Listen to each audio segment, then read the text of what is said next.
Hello and welcome to my channel. Today I'll be talking about how Jews shape the world. Before we start the video, please don't forget to subscribe to my channel and support me. Let's get started. A people who shape the world with a handful of population. The Jews. How is it that they can make America do what they want and challenge everyone? How does everything Israel says come true? Is it just money? Or is there another power behind it? When you learn the depth of the story, you will be as surprised as I am. You will see the secrets of a tremendous organization and extraordinary unity. On May 14th, 1948, Israel was established. Just minutes after the Declaration of Independence, the American administration became the first country to recognize Israel.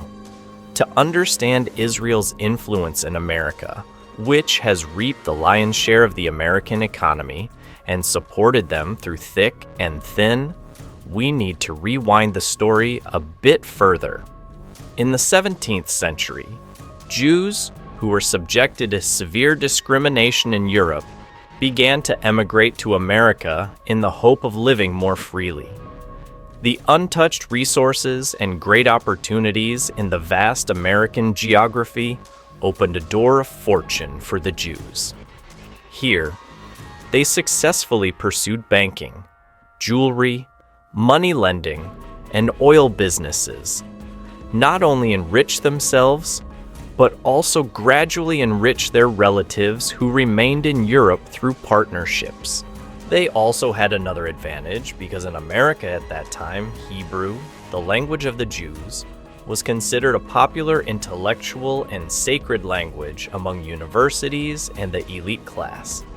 It was believed that understanding the Bible required understanding the Torah, and Hebrew was seen as a language that educated intellectuals should know. In short, Jews in America were freer and luckier than in Europe. And with the influx of immigrants, they managed to preserve their identity and unity without assimilation until today. It is estimated that approximately 7.5 million Jews live in America today. Although this number represents only 2.5% of the American population, the state cannot oppose the wishes of these people. This is because in America, it is very difficult for a politician who does not support Israel, especially the Jews, to become a governor, senator, or even president. Because there is a mysterious lobby group called AIPAC, that is, the American Israel Public Affairs Committee, AIPAC, is considered the most powerful lobby in America. You must have heard the word lobby. And in America, legal lobbies meet with politicians to support their demands and provide financial and moral resources to the most suitable candidates they can agree on for their election campaigns, or they may not. This is their most prominent activity. AIPAC, the most important lobby in America, is an organization formed by wealthy and powerful Jews. Friends, let's take the example of Donald Trump. He needs to spend millions of dollars on his election campaign. Not only that, but he also needs to have media outlets, newspapers, television channels, and civil society organizations behind him. This is where AIPAC comes in and basically says that by supporting Israel's policies, we will provide both financial resources and social support through the media and civil society organizations. If you respond negatively to our request, then you are not remaining neutral. We will support your opponent. If Trump does not accept this request, he not only loses enormous support, but all these resources also go to his opponent. Let's say Trump and wins the election despite everything. Nothing changes for AIPAC because many politicians, from the largest to the smallest congressman, senator, and even local municipalities and governors, have already been elected with AIPAC's support, so the president's hands are tied. University of Chicago professor John Miramer summarizes his success in his study of the Israel lobby and U.S. foreign policy as stemming from its to reward lawmakers and congressional candidates who support its agenda and punish those who challenge it. AIPAC is not an organization that can be ignored. So much so that former Israeli Prime Minister Ariel Sharon said, "When people ask me how they can support Israel, I tell them to support AIPAC. It does not derive its power solely from its own financial resources. Dozens of smaller organizations under it are active in various fields. For example, the American Israel Education Foundation is one of AIPAC's subsidiaries. It is a structure that runs various educational programs, including educational trips to Israel for U.S. Congress members and other American politicians. It took 72 American Congress members, including 31 Republicans, to Israel for a week. This same power also runs projects through AIPAC's university student programs to cultivate student movement leaders, future political leaders, and politicians. This ensures that the leading figures in American youth groups are pro-Israel young people. We say that Jews support each other wherever they are in the world, and today, one of the biggest providers of this is AIPAC and other organizations close to it. For example, you are a Jewish businessman and you have entered a tender to operate a tourist port in Italy, but they are not selling it to you. In such a situation, other Jewish tourism agencies around the world stop organizing tourist tours to that city in Italy, to stop organizing tourist trips to that city in Italy. This causes the city's tourism revenues to plummet, forcing the port operation to be awarded to the Jewish businessman. Criticize it if you want, get angry if you want, but this is an immense commercial power that the whole world accepts.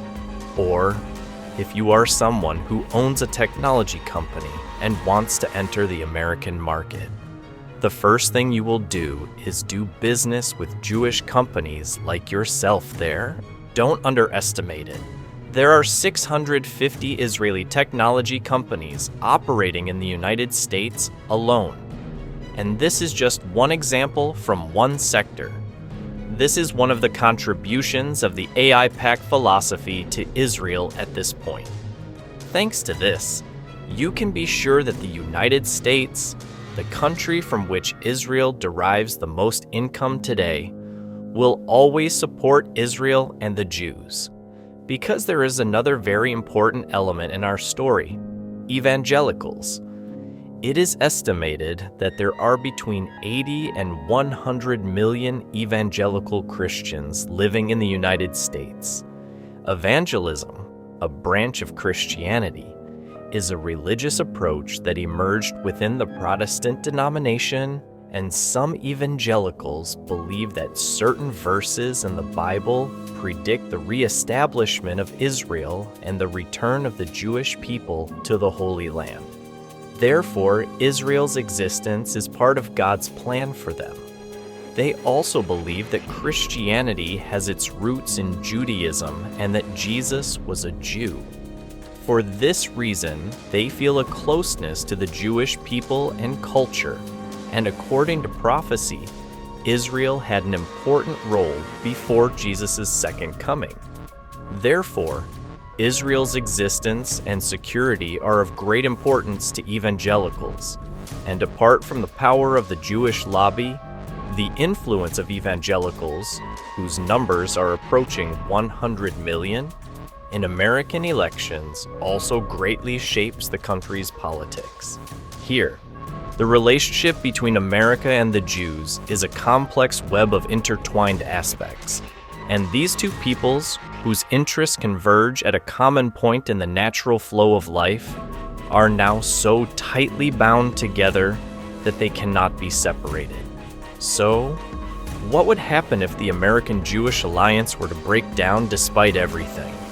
Well, friends, this is one of the most intriguing questions, and there are some very interesting predictions being made. According to predictions, if the American-Jewish alliance ends, America will lift its sanctions on Iran and create a new ally that is a source of oil for itself.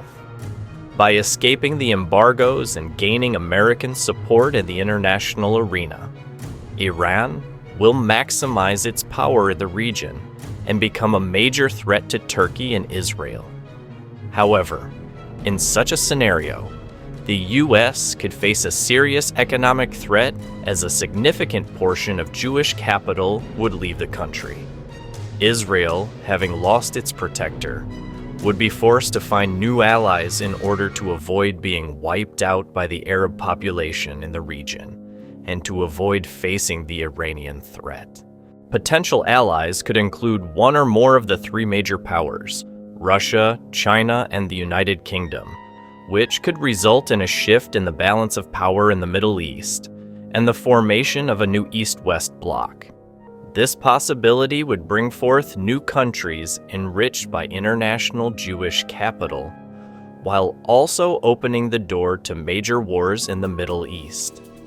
Currently, there is a balance of power led by the United States. However, the collapse of the Jewish-American alliance would affect this balance of power and could even trigger a new world war, because major wars only occur when the balance is disrupted.